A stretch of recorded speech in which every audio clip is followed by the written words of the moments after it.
اعوذ باللہ من الشیطان الرجیم بسم اللہ الرحمن الرحیم ومن یضلل اللہ فما لہ من ولی من بعدہ، اور جس کو اللہ تعالیٰ نے گمراہ کر دیا ہو، یعنی جس کی گمراہی پر اللہ تعالیٰ کی طرف سے مہر لگ چکی ہے، تو اس کے لیے پھر کوئی نہیں ہے اس کے بعد، کوئی ولی کوئی نہیں ہے کہ جو اس کو ہدایت دے سکے۔ وَتَرَى الظَّالِمِينَ لَمَّا رَأَوُا الْعَذَابَ يَقُولُونَ هَلْ إِلَىٰ مَرَدٍ مِّن سَبِيلٍ، اور تم دیکھو گے ظالموں کے کہ جب وہ دیکھیں گے عذاب کو تو وہ کہیں گے کہ کہیں پھر جانے کے لیے کوئی راستہ ہے یا نہیں، لوٹ جانے کے لیے دنیا کی طرف واپس جانے کا بھی کوئی راستہ ہے یا نہیں۔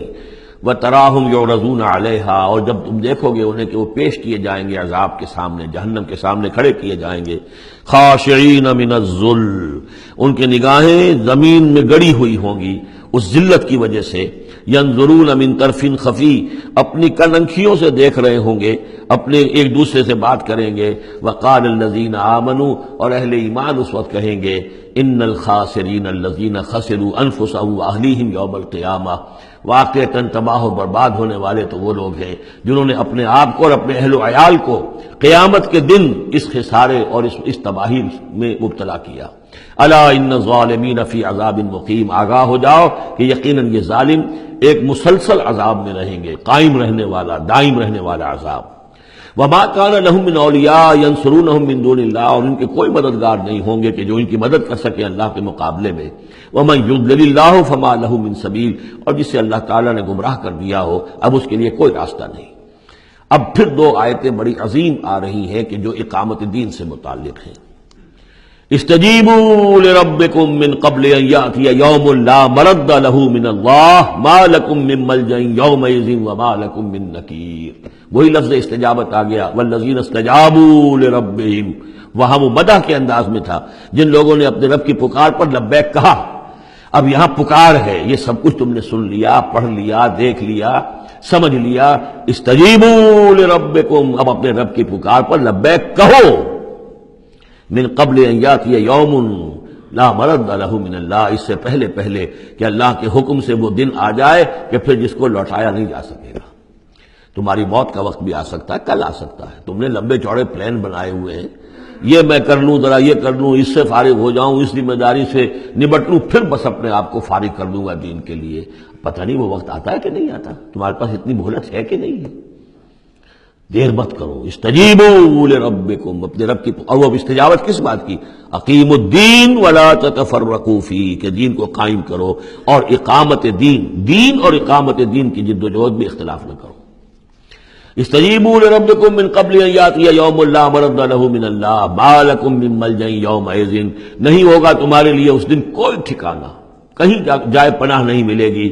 وما لکم من نکیر، اور نہیں ہوگا تمہارے لیے وہاں منکر ہو جانا، انکار کر دینا، تم اپنی خطاؤں سے انکار نہیں کر سکو گے۔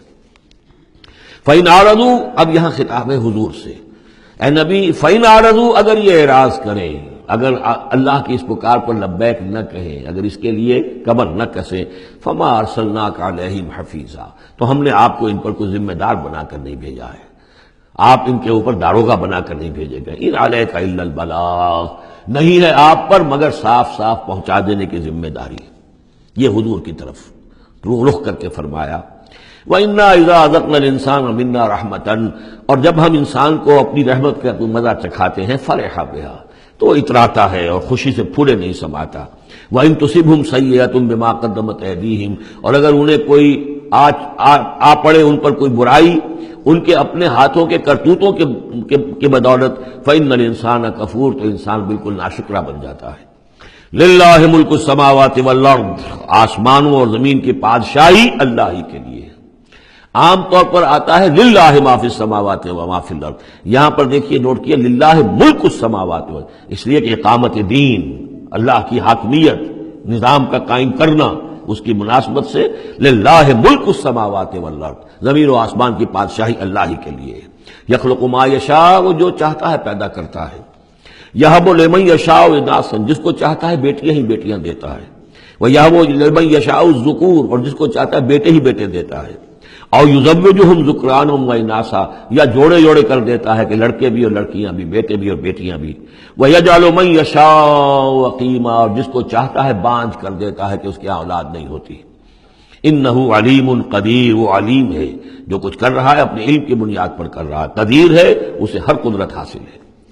اب وہ آیت آ گئی کذالک کیا، کس طرح وحی کرتا ہے اللہ. یہ ہے وحی کے حقیقت کے اور اقسام کے موضوع پر قرآن مجید کی اہم ترین آیت ہے. وما کان لبشر ان یکلمہ اللہ، کسی بشر کا یہ مقام نہیں ہے کہ اللہ اس سے کلام کرے. یعنی یہ نہیں کہ اللہ کے لیے ممکن نہیں ہے، نہیں، انسان وہ اتنی پستی میں ہے اس وقت کہ اس کا یہ مقام نہیں ہے، اس کے لیے یہ ممکن نہیں ہے، اس کے لیے ممکن نہیں ہے. اللہ تو جو چاہے کرے. ما کان لبشر ان یکلمہ اللہ، نہیں ہے کسی بشر کا یہ معاملہ اور یہ اس کا مقام نہیں ہے کہ اللہ اسے کلام کرے الا وحیا، یا سوائے وحی کے. وہ وحی ہے جو براہ راست ہوتی ہے، اللہ تعالیٰ کسی کے دل میں ڈال دیتا ہے، القاء ہے، الہام ہے. یہ ہے وحی کی پہلی شکل، براہ راست اللہ. او من ورائے حجاب، یا پھر بات کرتا بھی ہے تو اوٹ سے، پردے کی اوٹ سے، جیسے کہ حضرت موسیٰ علیہ السلام سے بات کی ہے. وہ بات ہوئی ہے کلم اللہ موسیٰ تکلیما، لیکن من ورائے حجاب. تیسری شکل او یرسل رسولا، یا پھر وہ اپنے کسی پیغام پر کو ایلچی کو بھیجتا ہے، فرشتے کو بھیجتا ہے. فیوحی باذنہ ما یشاء، اور پھر وہ وحی کرتا ہے اللہ کے حکم سے جو وہ چاہتا ہے. تو گویا کہ تین شکلیں ہو گئی. وحی براہ راست اللہ کی طرف سے، یہ الہام ہے، القاء ہے. جیسے کہ وہ شہد کی مکھی کو وحی کر رہا ہے، ہر آسمان میں وحی کر دی ہے. غیر نبی تھی حضرت موسیٰ کی والدہ، ان کو وحی کر دی، وہ جو دل میں ڈال دے. اور دوسرے یہ کہ کلام کی دوسری شکل من ورائے حجاب، جیسے حضرت موسیٰ. تیسرا یہ ہے قرآن کے نزول کی شکل، کہ جبریل کے ذریعے سے، فرشتے کے ذریعے سے وہ قرآن آیا ہے اور وہ انہوں نے حضور کے قلب مبارک پر براہ راست نازل کیا ہے. انہ علی حکیم، اللہ بہت بلند و بالا ہے. یعنی اللہ کی جو شان ہے وہ اتنی بلند ہے کہ وہ اس سے آگے انسان سے کھلم کھلا جو ہے کلام کرنا اس کی شان سے فروتر ہے. اور حکیم ہے، کمال حکمت والا ہے. اس نے جو بھی طریقہ بنایا کمیونیکیشن کا انسانوں کے ساتھ، وہ یہ طریقہ ہے جو اس نے بتا دیا. وَكَذَلِكَ أَوْحَيْنَا إِلَيْكَ رُوحًا مِّنْ أَمْرِنَا، اسی طرح ہم نے وحی کی ہے اے نبی آپ کے جانب اپنے امر میں سے ایک روح. اب یہاں وحی کو پھر روح کہا ہے، روح من امر. وَكَذَلِكَ أَوْحَيْنَا إِلَيْكَ رُوحًا مِّنْ أَمْرِنَا، یہ قرآن جو ہے یہ روح من امرنا ہے، یہ ہم نے آپ کی طرف وحی کیا ہے. اور یہ اب اہم ترین مقام آ رہا ہے قرآن میں، یہ بتانے کے لیے کہ خود حضور صلی اللہ علیہ وسلم کا ایمان جو ہے وہ بھی قرآن کے ذریعے سے در حقیقت اس نے ایک حقیقی اور واقعی شکل اختیار کی ہے. حضور کو ایمان کہاں سے ملا؟ حضور خود جو ہے وہ تو ایک ایمان کی دہکتی ہوئی بھٹی تھے کہ جو بھی آپ کے قریب آیا اسے ایمان مل گیا. اگر تو بیڈ کنڈکٹر آف ہیٹ ہے تو ظاہر بات ہے کہ بھٹی کے سامنے بیٹھ جاؤ، کچھ بھی ہو جاؤ، بیڈ کنڈکٹر کو تو ہیٹ نہیں پہنچے گی. لیکن گڈ کنڈکٹر ہوگا تو جو بھی ہوگا بھٹی کے سامنے ہوگا اسے حرارت پہنچ جائے گی. حضور کو کہاں سے ملا ایمان؟ یہ سوال ہے. ما کنت تدری ما الکتاب ولا الایمان، اے نبی آپ نہیں جانتے تھے کیا ہوتی ہے کتاب اور کیا ہوتا ہے ایمان. نہ آپ نے کوئی کتاب پڑھی تھی، نہ آپ نے کوئی تعلیم حاصل کی تھی، نہ آپ نے تورات پڑھی تھی. آپ تو ان چیزوں سے ناواقف تھے، آپ تو امیین میں سے تھے.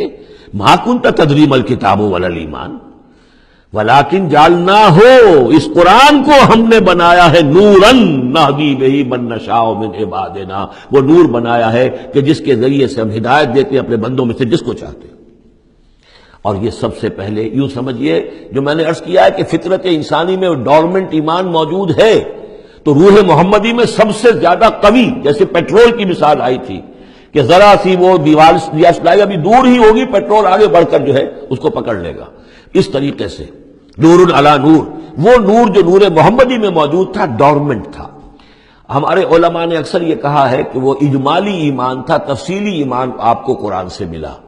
میں اس کی تعویل کر رہا ہوں کہ وہ پوٹینشل ایمان تھا، اس نے ایکچوئل ایمان کی شکل اختیار کی قرآن کے ذریعے سے. یہ تعبیر جو ہے یہ اس کی زیادہ صحیح تر تعبیر ہے کہ قرآن روح محمدی میں وہ ایمان جو ہے موجود تھا، ڈورمنٹ تھا، پوٹینشل تھا، اس کو قرآن نے آ کر جگمگایا، ایکٹیویٹ کر دیا.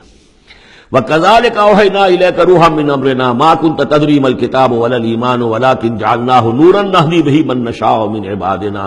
اور جب آپ کے قلب مبارک میں وہ ایمان نور علی نور جگمگا اٹھا ہے، اب آپ ہدایت دیں گے لوگوں کو سیدھے راستے کی طرف. اب آپ یوں سمجھیے کہ روشنی کا مینار بن گئے ہیں کہ جو جہازوں کو راستہ دکھاتا ہے. انک لتہدی الی صراط مستقیم صراط اللہ الذی لہ ما فی السماوات و ما فی الارض، اس اللہ کے راستے کی طرف کہ جس کے لیے ملکیت ہے ہر شے جو آسمانوں میں ہے اور ہر شے جو زمین میں ہے۔ الا الی اللہ تصیر الامور، آگاہ ہو جاؤ کہ اللہ ہی کی طرف تمام معاملات لوٹا دیے جائیں گے۔ صدق اللہ العظیم۔